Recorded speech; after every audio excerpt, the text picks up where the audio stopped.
One Piece, who Nika the Sun God might be.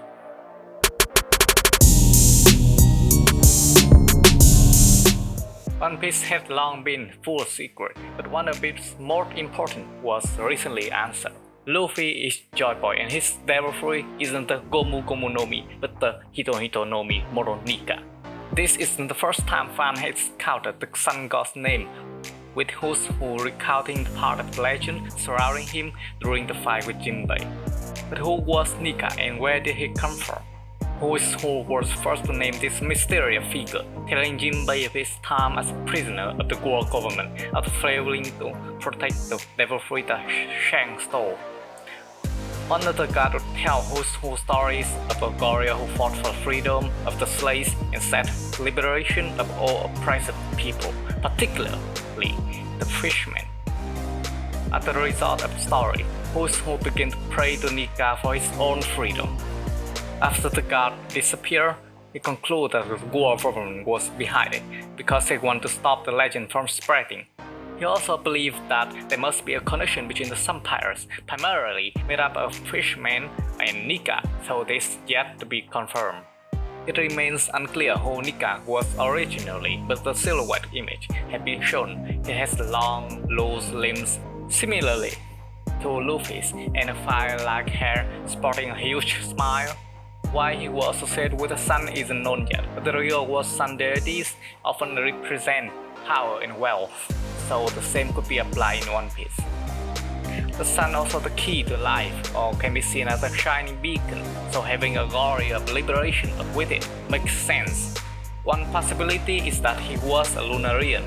If that's true, it would explain Nika's fire-like hair, as king's people were also to control fire. When Luffy was at risk of falling off Onigashima after his devil fruit awakening, he was able to run on air, leaving behind a trail of flames. They were also said to come from the land of gods. However, this theory isn't without issue. It doesn't explain Nika's wicked wings in the image shown so far. The black wings were one of the defining features of king's people, along with the white hair and dark skin. It is possible that Nika was born without the wings or lost them at some point. While king's flames burn in the usual reddish orange color that normally associated with fire, Nika's fire could possibly burn so hot that it was white. Fire needs to burn at about 4000 degrees or 6000 degrees Celsius or have a concentration of magnesium sulfide for the flame to turn white. The sun burns at about 5000 degrees Celsius, meaning its flame is white despite how we usually look at it as orange or yellow. Whether the pure white color is because of Nika essence or based on something else is still up in the air. Nika most likely to have white hair, like Luffy's normally black hair changed to white along with his clothes. It doesn't guarantee Nika was Lunarian. Unusual hair color are common in One Piece, as everyone's favorite green-haired swordsman clearly demonstrate. The rubber body and almost limitless power will also remain unexplained even with the Lunarian theory. From what Queen and others said, they were known mostly for fire abilities rather than rubber. Whether Nika was born with this power or gained it somehow is yet to be discovered. His image also seems more human-like rather than towering giant like King. Given the feat said to be accomplished by both Nika and Joy Boy, it's possible to conclude they were one in the same. Junessa hadn't declared that Luffy was Joy Boy or that the drum of liberation were beating until he achieved his devil fruit awakening and his new form. If who is also to be believed, the importance of both people to the fisherman could be evident.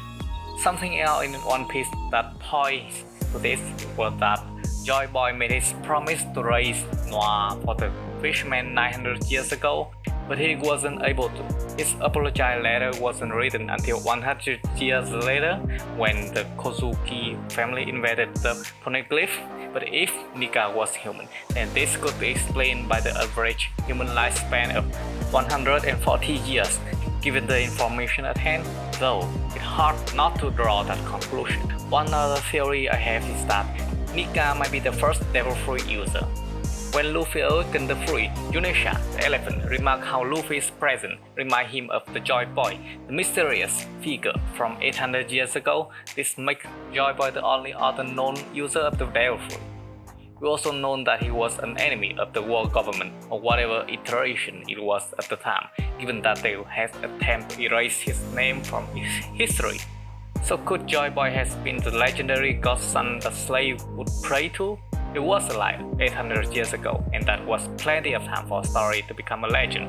Perhaps the people forgot his name, remembering only his power and his appearance. Joy Boy must have had a similar godlike form in his awakened state, so it's possible that he was the legendary warrior people spoke to. The only problem is, Devil Fruit was also a thing 800 years ago. Oden's wife Toki was born during the Void Century and had a time travel fruit. Although that was only two confirmed fruit, it's likely that almost all of them were in existence during that time period. How could a figure like Joy Boy, who clearly had an influence in the world as an ally of the fishermen and the Asian kingdom, not to be remembered? Why would the slave pray to Nika, not Joy Boy, if he was the one who saving them? The sun god also seems to exist in other cultures. The Shadorian prayed to a sun god only 400 years ago, and although they are not might be connected, it would be odd for them to forget the name of the Joy Boy after only a few generations. In that case, what if Nika was his own person? A legendary warrior could have existed even further back than Joy Boy. Going back to the Shadorian, the city of Gold was built 1100 years ago, far before the Void Century. Perhaps Nika was the chef or leader of this Asian tribe on Jaja all those years ago.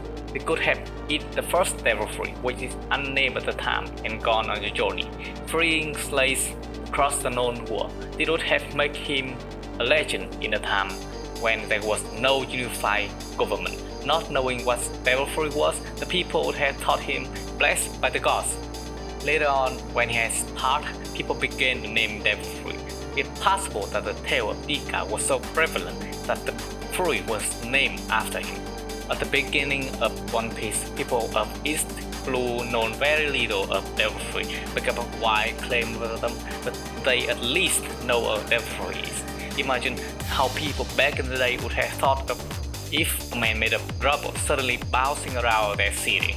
The mysterious of Joy Boy and Nika almost certainly be revealed as the Wano arc heads toward its end. Luffy still doesn't know the true nature of his fruit, but when he does, it will shake the world of One Piece to its core.